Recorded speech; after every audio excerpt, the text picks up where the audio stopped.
আমরা আমাদের টাকায় মসজিদ করব, আমরা বাবরি করব না হুমায়ুন করব না আইজুল করব না কি করব সেটা আমাদের ব্যাপার। আমরা আমাদের রক্ত ঝরানো ঘাম ঝরানো পয়সা দিয়ে মসজিদ করব, তো ওদেরও তো মাথা ব্যথা কেন? বুঝতে পারলেন না কথা না? আর তারা মন্দির করছে, গির্জা করছে, গুরুদুয়ার করছে সরকারের টাকায়। আপনারা এই জলঙ্গি ঘোষপাড়ার লোক, আপনারা মসজিদ করেছেন, কোন হিন্দু ভাইকে বলেছেন যে আমরা মসজিদ করতে পারছি না গো, তো তোমরা তো গাড়ি ইট দাও, ছাদটা ঢালাই করে দাও বলে রাস্তায় দাঁড়িয়েছেন নাকি কোনোদিন? বুঝলেন? আরে ওদের টাকা দিয়ে তো আমাদের মসজিদই হবে না।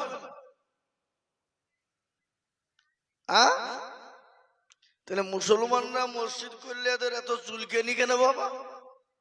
এত চুলকেনি তো শুধু লাই কারাবা দেখছি একজেমা, কারাবা হাজা, কারাবা অ্যালার্জি, কারাবা বাবা এমন চুলকাতে চুলকাতে চুলকাতে কাপড় পর্যন্ত মাথায় তুলে ফেলছি, যে মাথা ঢাকছে তলু দিয়া। বুঝলেন না?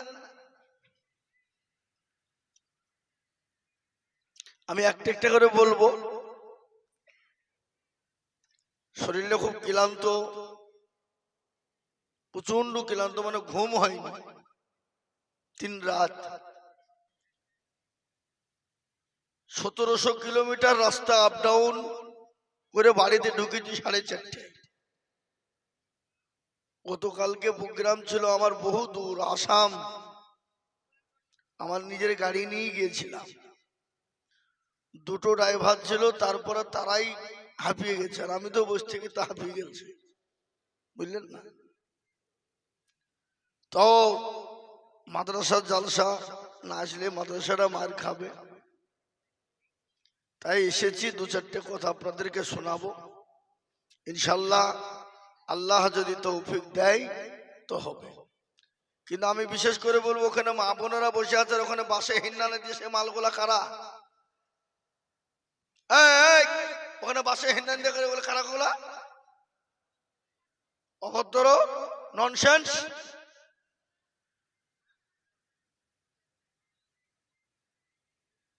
মানুষত্ববোধ নাই।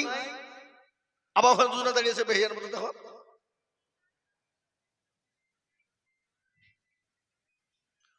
ওখানে মেয়ে ছেলে বসে আছে, আর মেয়ে ছেলে ওখানে বেহিয়া লীলজ্জের মতো দাঁড়িয়েছে। ভাই আমি বক্তব্য রাখতে স্টেজে কেবল উঠলাম,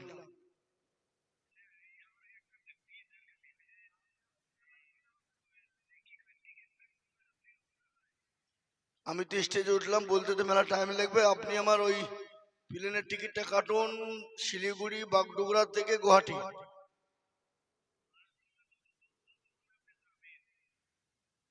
আপনি ওখান থেকে কাটবেন, আমার সুবিধার জন্য আমি বলেছি।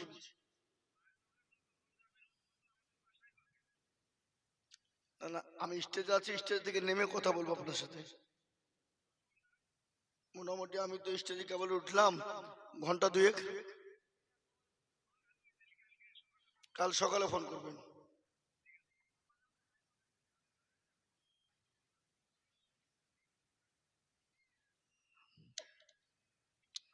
তাই যেটা বলছিলাম, আলহামদুলিল্লাহ, আল্লাহ আপনাদের শোনার থেকে বেশি বেশি আমল করার তৌফিক এনায়েত দেয়।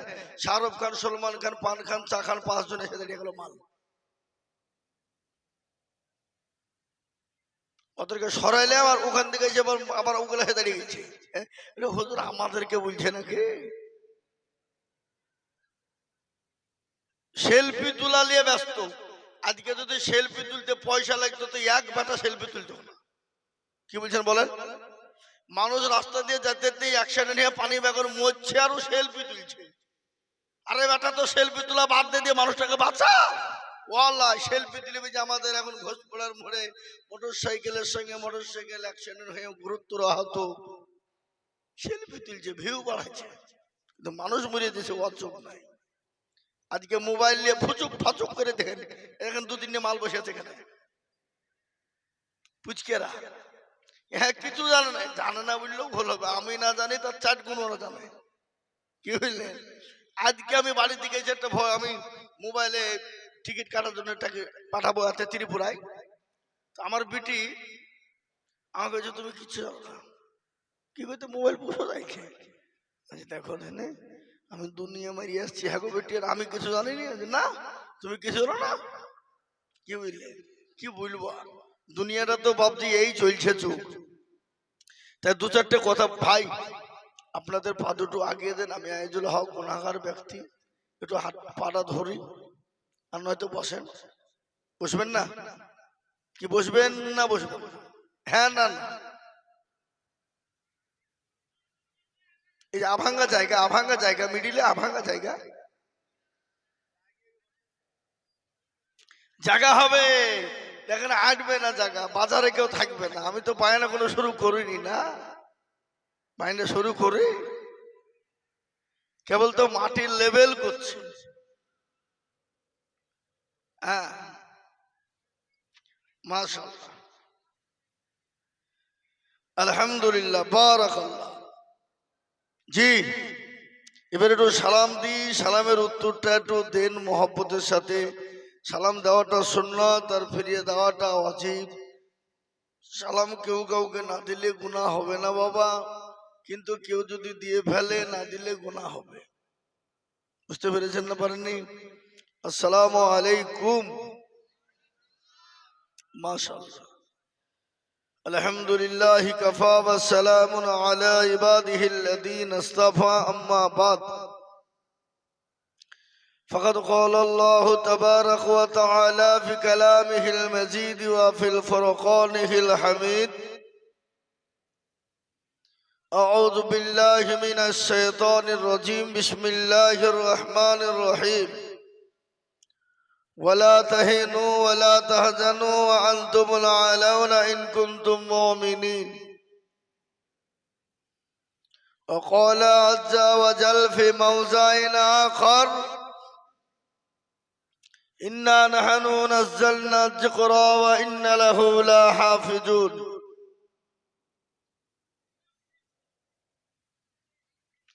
وقال النبي صلى الله عليه وسلم: خيركم من تعلم القرآن وعلمه، أو كما قال عليه السلام. قال النبي صلى الله عليه وسلم: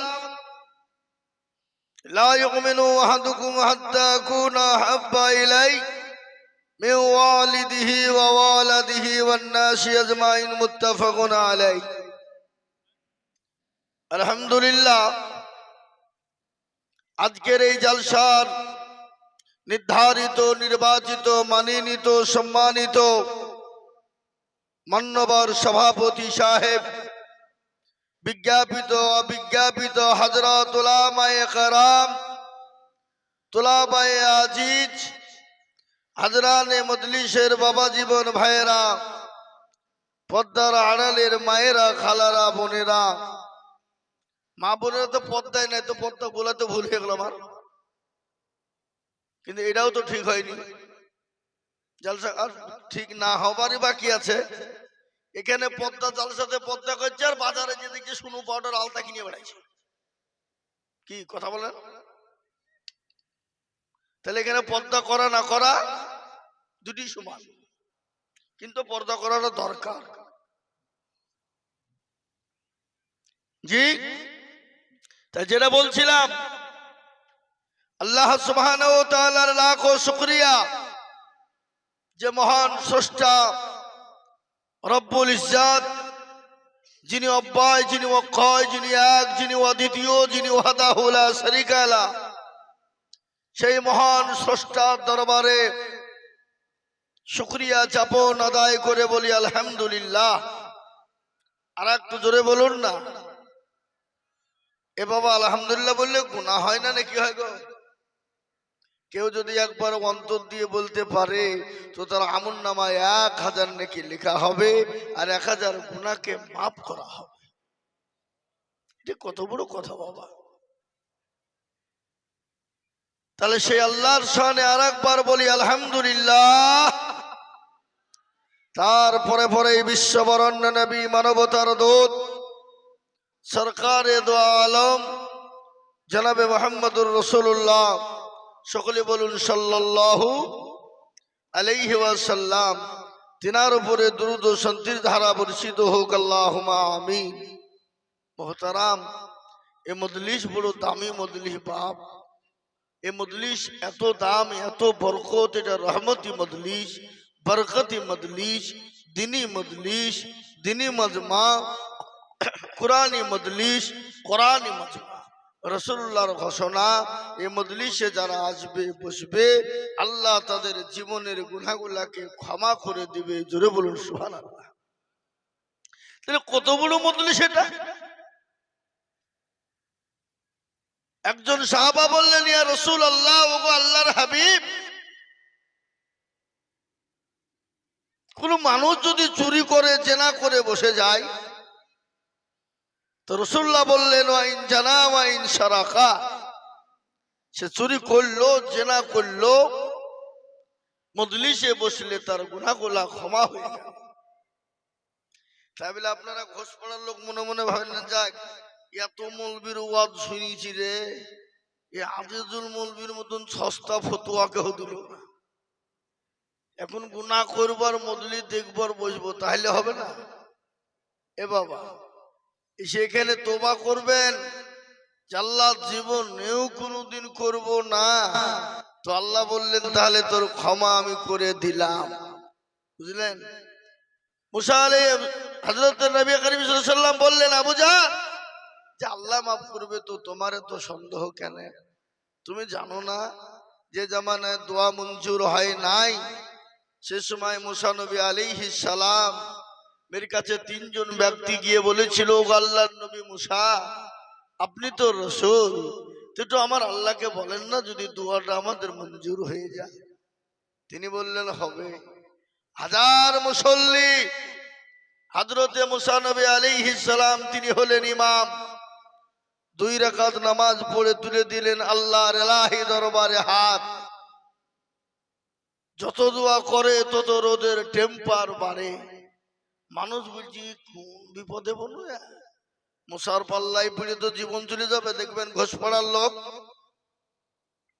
শুক্রবারের দিন জুম্মার নামাজ পড়তে গিয়েছে, দিয়ে দেখছি ইমাম সাহেব বড় কেরাত ধরেছে, আর কারো যা যদি বাবা নামাজ পড়ে জলঙ্গি যাওয়ার সময় হয়, তো আল্লাহু আকবার, ও তো বলতে পারে না যে মৌলবি তোমার হোশ নাই, আমি নামাজ পড়ে জলঙ্গি যাবা, তুমি বড় কেরাত ধরেছো, তার মানে বলে না, পেছনে মানে কি ছোট করা, আমি জলঙ্গি যাওয়া।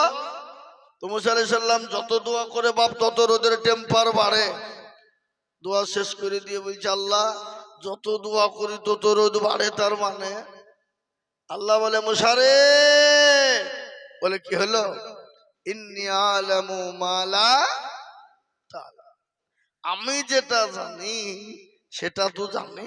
বলেন না, তাহলে শোন, ওই মজলিসের ভিতরে এমন একজন মানুষ নোংরা কাজ করে বসেছে রে মুসা, যতক্ষণ পর্যন্ত মজলিস থেকে না উঠবে আমি আল্লাহ ততক্ষণ পর্যন্ত তো মজলিসের দোয়া কবুল করব না। না জানি আমার গজব চলে গেল বলে। একে দোয়া কবুল হয় না ভাই, আর ভিতরে এই কাজ। মুসা নবীর হাতে কি ছিল? কি ছিল গো? লাঠি। আচ্ছা, এই বেয়াদব, ওখানে এ কাজ কে করলি? কেউ উঠে না, উঠবে? আমি যদি বলি ঘোষ পড়ার লোক খুব ভালো, উত্তর ঘোষ পড়ার লোক আরো ভালো, এরা জিলাপির থেকে সোজা, তো কালকে অমুকের বাড়ি চুরি হয়েছে, বাবা কে করিয়েছো বাপ, একটু হাতটা তুলো তো, মানে তুলবে গো, তুলবে কেন? ও দেখছে যদি তুলিয়ে ফেলি তো মাটিতে একটাও পড়বে না, আর মান সম্মান। শুনলেন এ মজলিসের কত মূল্য, কত দাম রে বাবা। যে মানুষটা অন্যায় করেছিল, নোংরামি করেছিল, খারাপি করেছিল, আল্লাহর কাছে দুখানা পানিকে হাতকে তুলে দিল, চোখের পানি গড় গড় গড় গড় করে ঝরিয়ে দিল, বলে পরওয়ারদিগারে আলম, ও আল্লাহ আমি অন্যায় করেছি, নোংরামি করেছি, জেনা ব্যভিচার করেছি, পৃথিবীর কেউ বলতে পারবে না। আল্লাহ তুমি আর আমি ছাড়া কেউ জানে না। মাবুদ গো, আর জীবনেও কোনোদিন অন্যায় করব না।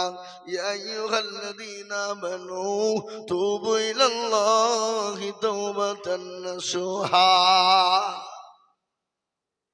ও আল্লাহ, তোমার কাছে তওবা করে নিলাম, জীবনেও কোনোদিন অন্যায় ত্রুটি করব না। আল্লাহ বলে, বান্দা শোন, আমি সব সহ্য করতে পারি।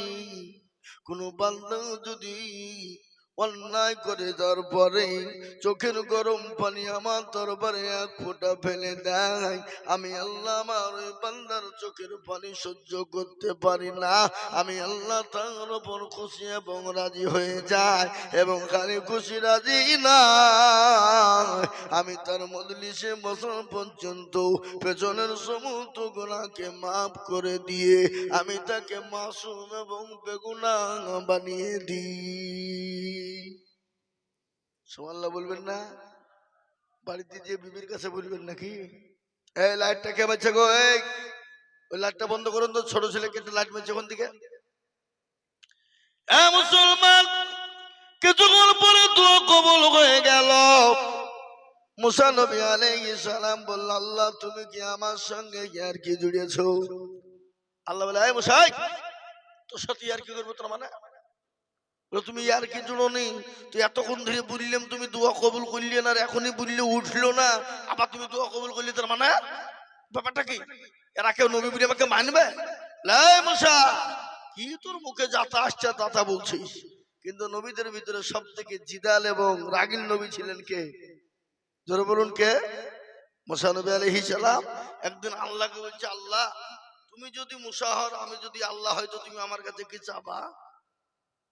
লাই মুসাই, তুই জীবনেও কোনোদিন আল্লাহ হইতে পারবি নি। তো মুসা বলছে, আল্লাহ তুমিও জীবনে কোনোদিন মুসা হইতে পারবে না। কি বুঝলে? হঠাৎ একদিন মুসা আলাইহিস সালাম আল্লাহকে দেখার কৌতূহল জাগলো, যে আল্লাহ তোমাকে দেখবো। তো দেখবে, তুই দেখতে পারবি না? বলে, না দেখবো তো আয়, চলে কোথায় আসবে? তোর পাহাড়ে চলে গেল, আর বলে দুটো হাতে গিলাস নিয়ে আসবি পানি সহ। ঠিক আছে, মুসা আলাইহিস সালাম দুটো পানির গিলাস নিয়ে দাঁড়িয়ে আছে তোর পাহাড়ে, বাবা বুঝলে, দাঁড়িয়ে আছে। আর ঘুমকে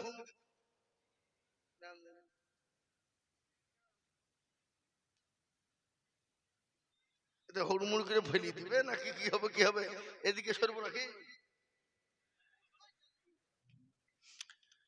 তো মুসলমান যেটা বলছিলাম, তো ঘুমকে বলা, এই ঘুম, পৃথিবীর যত ঘুম আছে মুসাকে ধর।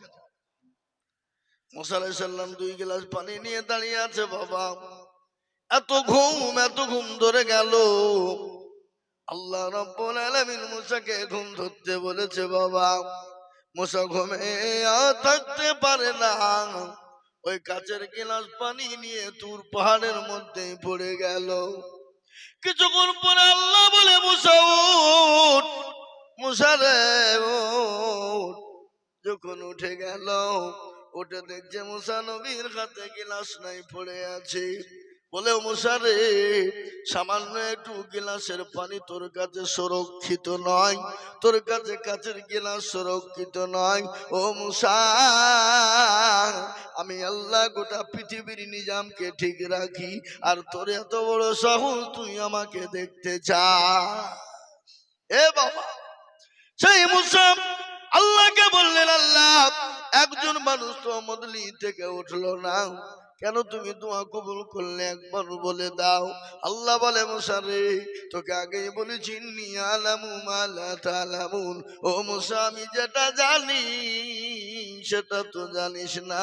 বলে, জানি না বটে, কিন্তু একজন মানুষ মদলি থেকে উঠলো না, আল্লাহ তুমি দোয়া কেন কবুল করলে বলো? আল্লাহ বলে, ও মুসা শোন, ওই মানুষটা অন্যায় করেছিল, ত্রুটি করেছিল, ভুল করেছিল, কিন্তু আমার কাছে জীবনের মতো করেছে, বলে আল্লাহ আমার জীবনও কোনোদিন অন্যায় করব না। আল্লাহ বলে বান্দা আমি সব সহ্য করতে পারি, কিন্তু বান্দা চোখের পানি সহ্য করতে পারি না। ও মুসা, আমি আল্লাহ সহ্য করতে না পেরে আমি তার সমস্ত জীবনের গুনাহগুলোকে ক্ষমা করে দিলাম। আল্লাহ কত বড় দয়ালু, তিনি তো রহমান রহিমিন, তিনি এই জামানার মালিক, গোটা পৃথিবীর মালিককে জোরে বলুন, আসমান এবং জমিনের মালিক আল্লাহ। আর তুমি দুদিনের মসনদ পেয়ে গেছো, সংসার পেয়ে গিয়ে বলছি এক করবো, ভাই করবো, এমন করবো, তমক করবে, জমি আমার, ও জমি আমার। আল্লাহ একবার যদি ভূমিকম্প দিয়ে যদি উল্টে দেয়, তুমি কেন তোমার বাপের ক্ষমতা নাই ভূমিকম্প রোধ করতে পারবে? জনগণ পারবে?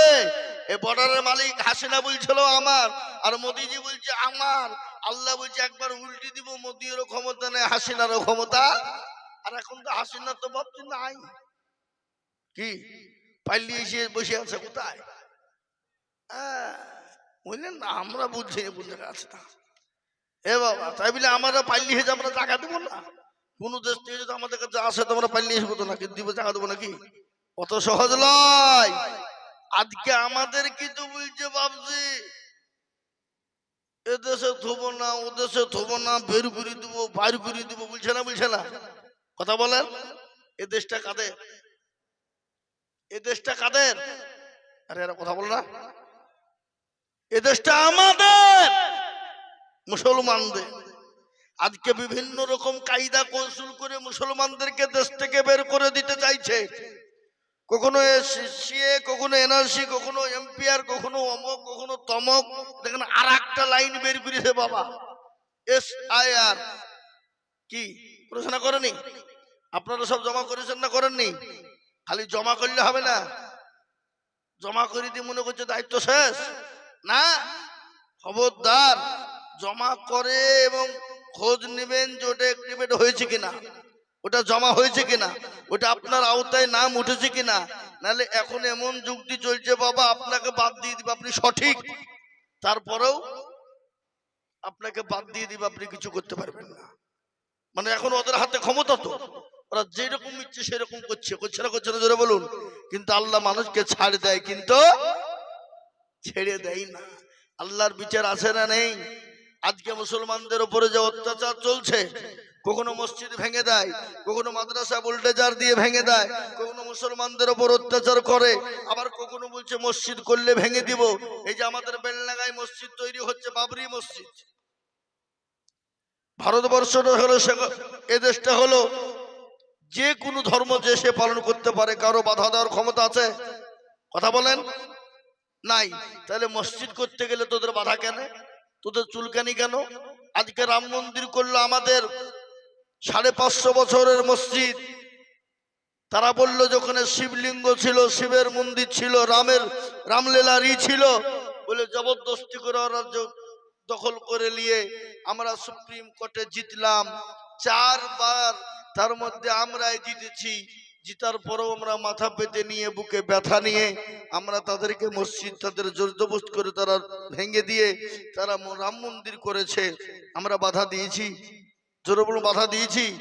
দিইনি। তাহলে আবার আমাদের মুসলমানরা নিজের জায়গা কিনে, জমি দিয়ে, ইট দিয়ে, বালি দিয়ে, পাথর দিয়ে, মেহনত দিয়ে, শ্রম দিয়ে মসজিদ তৈরি করবে।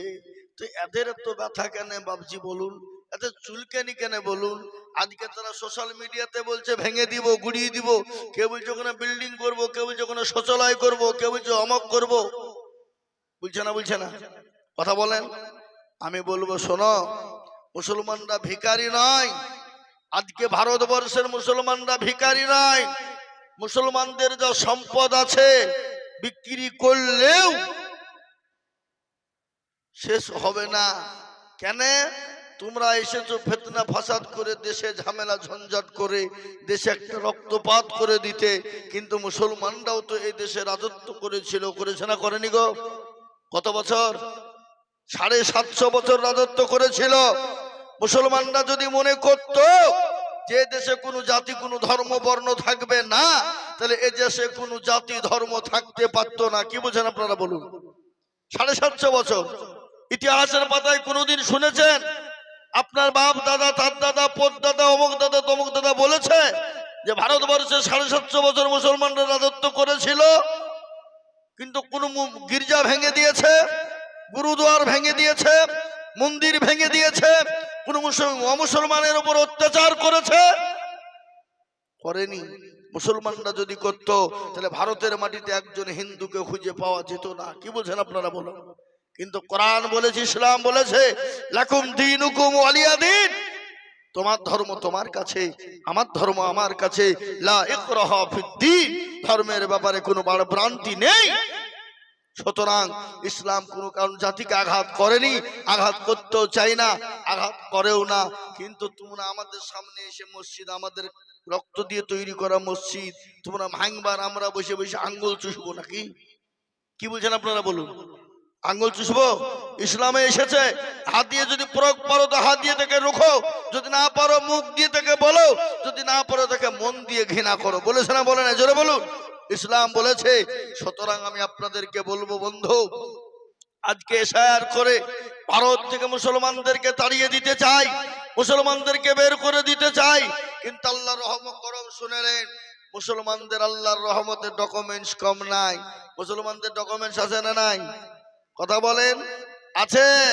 আবার তারা কি উল্টো পাল্টা বলছে, বলে মুসলমানদের ডকুমেন্ট যদি না থাকে তাদেরকে দেশ থেকে চলে যেতে হবে। আজ হিন্দু ভাইরা যদি সনাতন মানে ভোট আসছে রাজনীতি, ওরা হিন্দুদেরকেও ভালোবাসে না, অমুসলমানদেরও ভালোবাসে না। যদি ভালোবাসতো তাহলে পার্শ্ববর্তী রাজ্য কি গো বিহার 54 লক্ষ মানুষকে এশায়াত থেকে বাদ দিয়েছে, তার মধ্যে 44 লক্ষ ছিল আমার হিন্দু ভাইরা। কত লক্ষ বলুন? হিন্দু ভাইরা। আর থাকলে ক লক্ষ? 10। এই 10 লক্ষ কারা?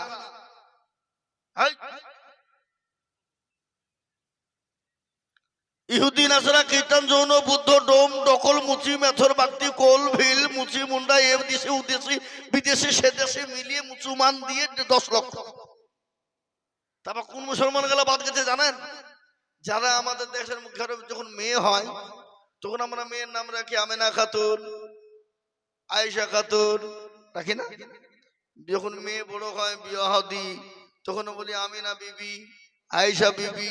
যখন তার স্বামী না জানি কারণে মারা যায় তখন তার স্বামীর তখন নাম কি হয়? আমিনা বাবা, আয়েশা বাবা, না? এই ডকুমেন্টস গুলো আমাদের জন্য খারাপ। কিন্তু আমি এটা আপনাদেরকে বলে দিয়ে যাই, মেয়ের নাম যেটা আমিনা খাতুন,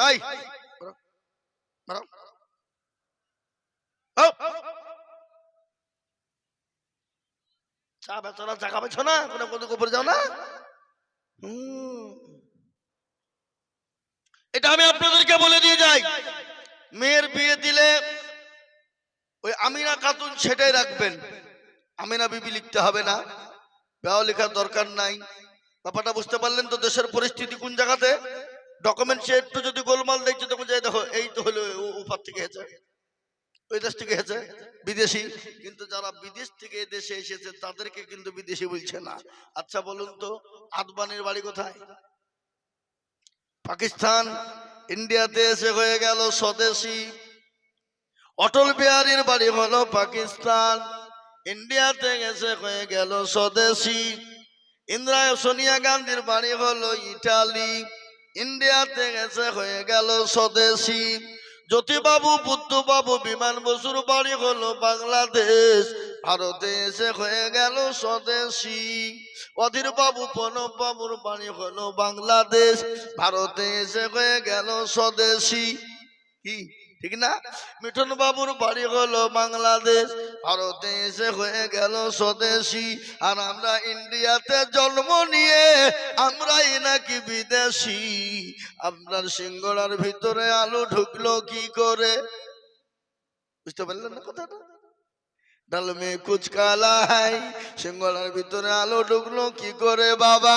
এ বাবা এটা নয়, এটা নয়, এটা নয়। আমি আপনাদেরকে বলে যাই বাবা, আজকে তারা আমাদেরকে দেশ থেকে যে নতুন প্রকারে বের করতে চাইছে, দেশ থেকে তেড়ে দিতে চাইছে। কিন্তু আমি বলবো শোনে নাও, মুসলমানদের এক বিন্দু রক্ত থাকতে মুসলমানরা এ দেশ ছেড়ে যাবে না। এ দেশ থেকে ইংরেজকে তেড়েছিল মুসলমানেরা, 200 বছর রাজত্ব করেছিল ইংরেজের দলেরা। ইংরেজকে দেশ থেকে মুসলমানরা রক্ত নিয়েছিল, কেজি কেজি রক্ত নয় বাবা, কুইন্টাল কুইন্টাল রক্ত নয়, টন টন রক্ত দিয়েছিল। ইংরেজকে 7 সমুদ্র 13 নদী পার করেছিল। আবার প্রয়োজন হলে এ দেশ থেকে যদি মুসলমানদেরকে তাড়িয়ে দেয়, প্রয়োজন হলে আবার রক্ত দিয়ে দেবে। কেন মুসলমানরা মৃত্যুর পরোয়া করে না, মুসলমানরা পিঠে গুলি খেতে জানে না, মুসলমানরা বুকে গুলি খেতে জানে। তোমার যত বুলেট প্রুফ আছে, তোমার যত বুলেট বোমা আছে, তোমার যত প্রশাসন আছে, তারপরেও মুসলমানদের বুক আছে, বুক খালি করতে পারবে না। তারপরে এই দেশ থেকে মুসলমান চলে যাবে না। কেন এদেশে মুসলমানরা অন্য এমনি এমনি আসে না। মুসলমানদের ডকুমেন্টস কি নিবা? তোমরা যদি মনে করো মুসলমানদের কাগজের ডকুমেন্টস দরকার নাই, তাদের বাপ দাদা, তার দাদা, তার দাদা, পুত্তাদার আমাদেরকে ডকুমেন্ট দিতে হবে। যারা আমাদের আপনার আত্মীয় স্বজন, দাদা দাদি, নানা নানি, আত্মীয় স্বজন, পুত্তাদা যারা মারা গেছে, তাদের ডকুমেন্ট যদি তারা চায় তাও দিতে পারবো। কি পারবো না? দিতে পারবো না? হুজুর তাদের আবার ডকুমেন্ট কি করে দিবে? তা তো মরে গেছে। মরে গেলে তো কি হলো? তাদের মাংস গালা পচে গেছে বাবা, কিন্তু হাড় গালা তো পচে নাই। ও হাড় গুলাকে টেনে তুলে আনবো, মেশিনে ভরে দিব, রিসার্চ করে দেখবো, বলো কোথাকার মাল তৈরি।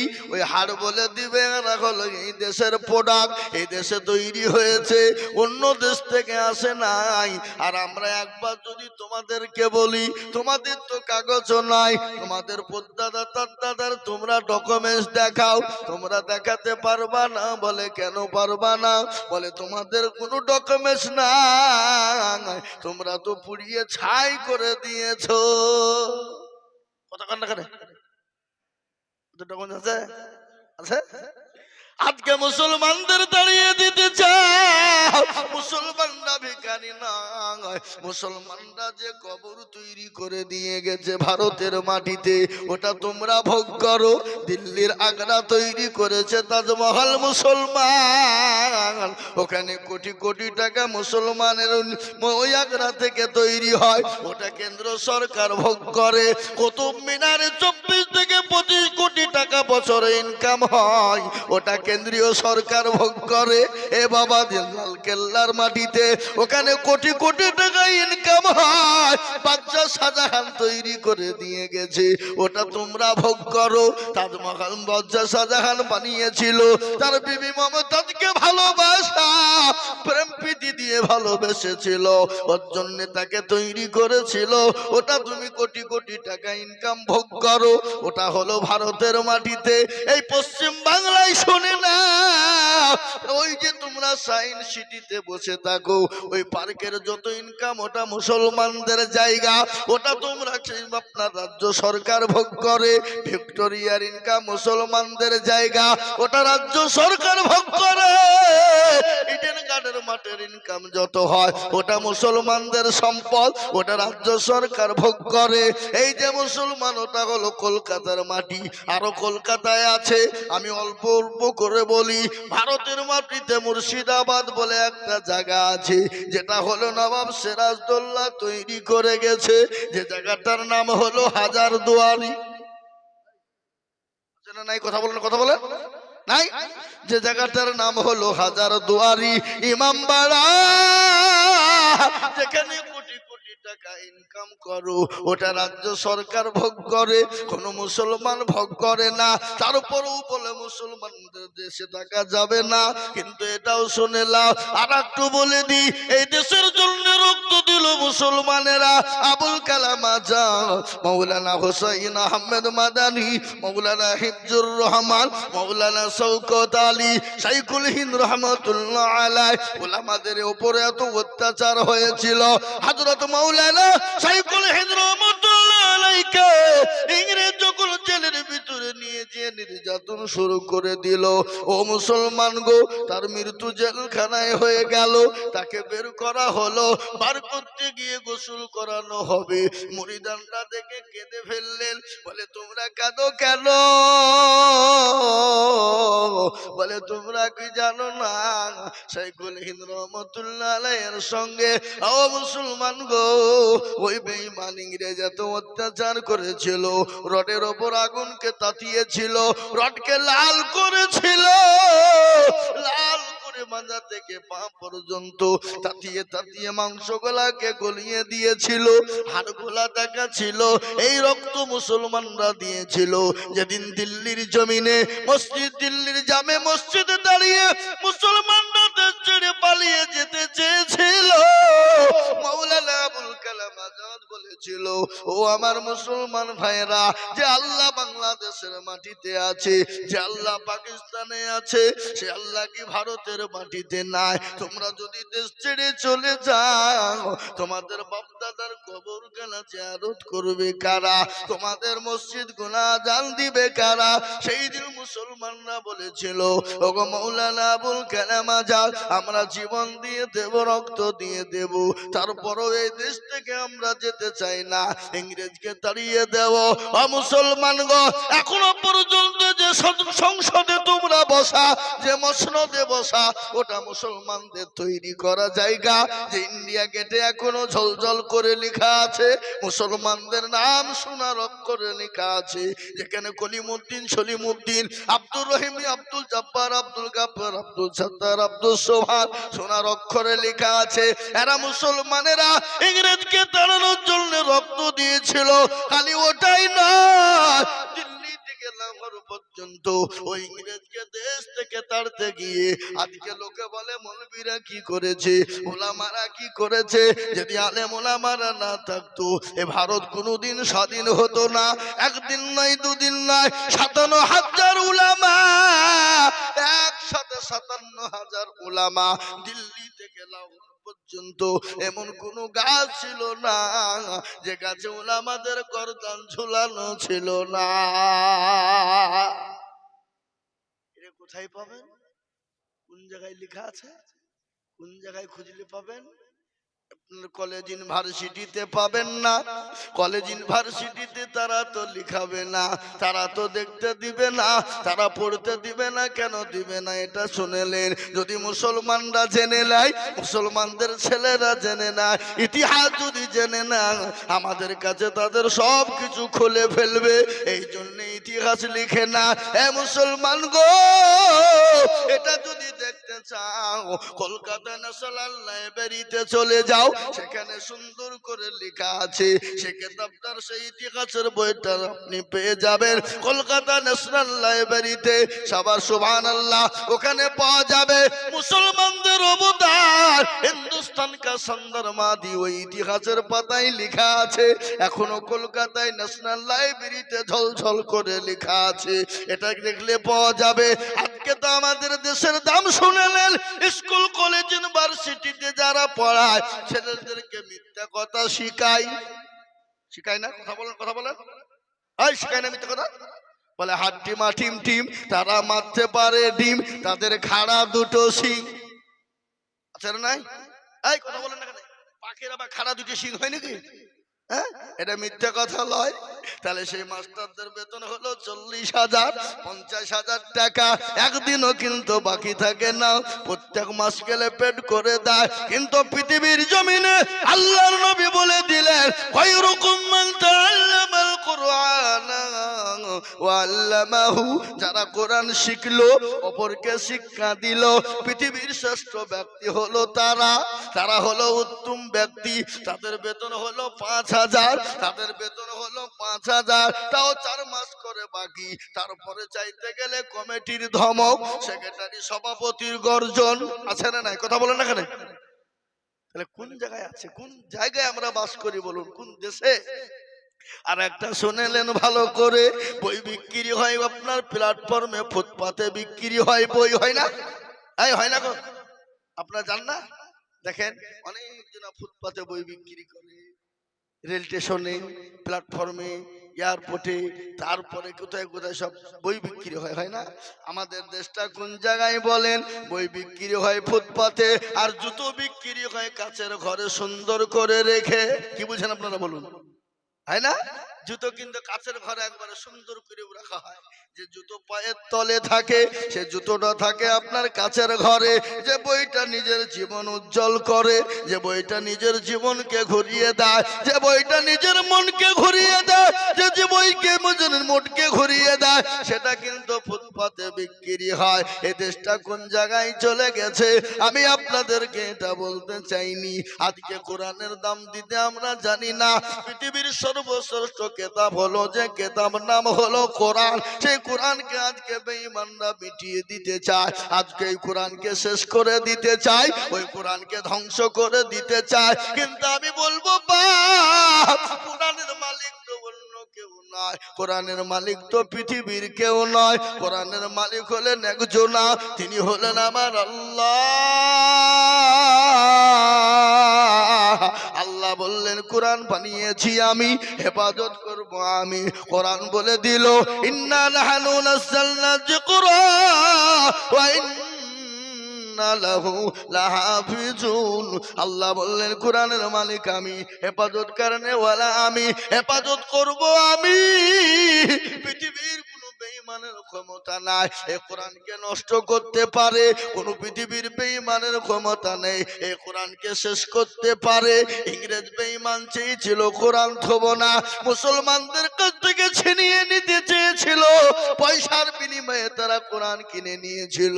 ঘোষপাড়ায় চলে এলো, বলে ওগো তোমাদের কোরআন গালা পুরনো হয়ে গেছে, আমাদেরকে দাও, পয়সার বিনিময়ে নাও, আর আমরা নতুন করে ব্যান্ডিং করে দিয়ে যাব।